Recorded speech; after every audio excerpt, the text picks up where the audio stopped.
మీ అందరికీ తెలుసు, Oracle is one of the biggest companies in the world.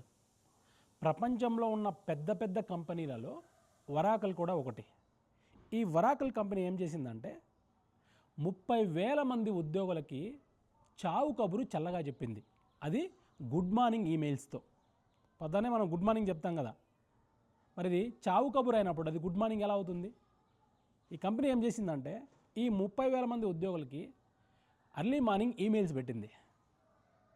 ఏంటంటే, అరే నాయన, మిమ్మల్ని మేము ఉద్యోగంలో నుండి తీసేస్తున్నాము, వీఆర్ వెరీ సారీ, ఇన్ని రోజులుగా ఇన్ని సంవత్సరాలుగా మీరు మా కంపెనీలో పనిచేసినందుకు వీఆర్ వెరీ హ్యాపీ, బట్ మేము ఇంకేం చేయలేని పరిస్థితుల్లో ఈ లే ఆఫ్ జరుగుతున్నాయి, వీఆర్ సో సారీ అని చెప్పి ఈమెయిల్స్ పెట్టింది. దీనికి సంబంధించి కంపెన్సేషన్ కూడా ఇస్తాము అని ప్రకటించింది అన్నమాట కంపెనీ.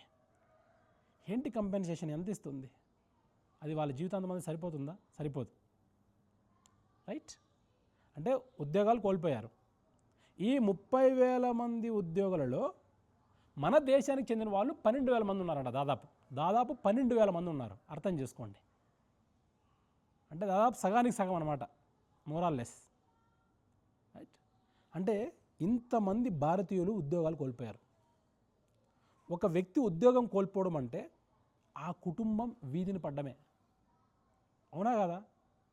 ఒక ఉద్యోగి తన జాబ్ని కోల్పోతున్నాడు అంటే తన మీద డిపెండ్ అయి ఉంటారు.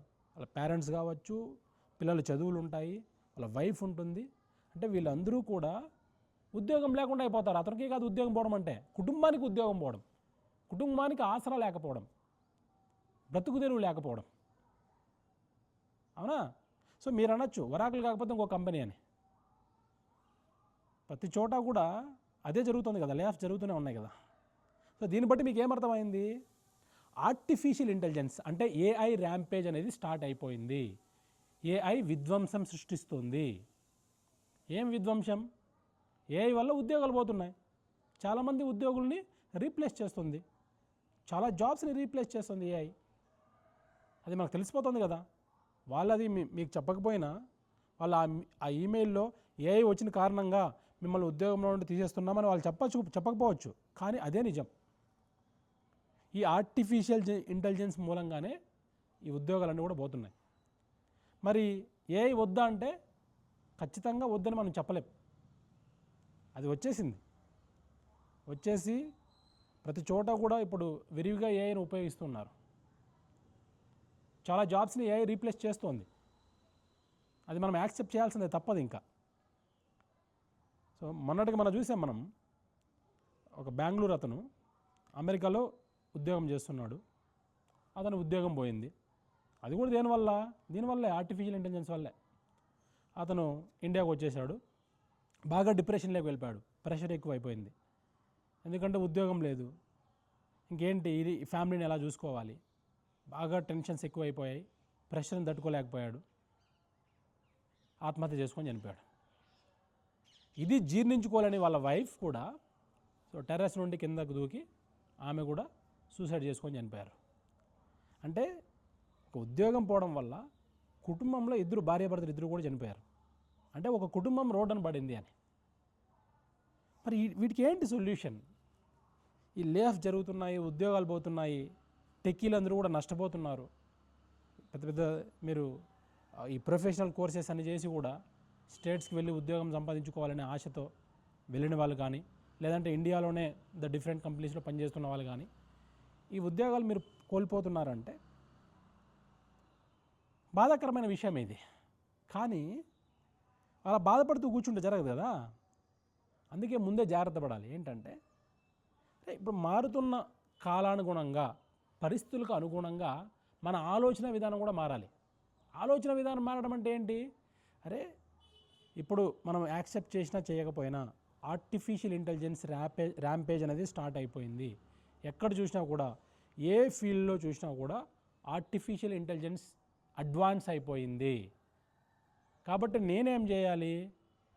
ఇప్పుడు నా సబ్జెక్టుతో సంబంధం లేకుండా, రైట్, నేను చేసిన నా చదువుతో సంబంధం లేకుండా నా ఉద్యోగాన్ని నేను కాపాడుకోవాలి అంటే నేను కూడా ప్రస్తుతగా నా జాబ్కి ఏ స్కిల్స్ అవసరమో ఆ స్కిల్స్ అన్నిటిని కూడా నేను ఎన్హాన్స్ చేసుకోవాలి, డెవలప్ చేసుకోవాలి, నన్ను నేను అప్గ్రేడ్ చేసుకోవాలి అనే ఆలోచన విధానం మీకు రావాలి.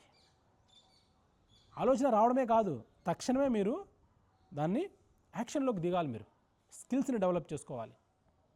కావాల్సిన నైపుణ్యాలను మీరు ఎప్పటికప్పుడు పెంపొందించుకుంటూనే ఉండాలి.